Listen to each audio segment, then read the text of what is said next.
ভারত বাংলাদেশ সীমান্ত থেকে উদ্ধার মোবাইল টাকা সহ বিদেশি মদ। মালদহে হবিবপুর থানার অন্তর্গত ভারত বাংলাদেশ সীমান্তে শ্রীরামপুর অঞ্চলের কলাইবাড়ি এলাকার ঘটনা।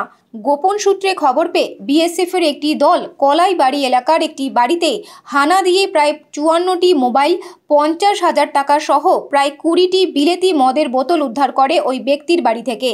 বিএসএফ সূত্রে জানা গিয়েছে, শনিবার দুপুরবেলা হঠাৎ ভারত বাংলাদেশ সীমান্তে হবিবপুর থানার কলাইবাড়ি এলাকায় দীপঙ্কর মণ্ডল নামে এক ব্যক্তির বাড়িতে হানা দেয়।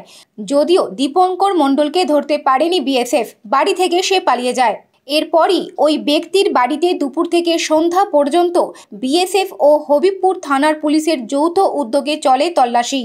সেই তল্লাশি চলাকালীন উদ্ধার করা হয় মোবাইল ফোন, টাকা ও মদ।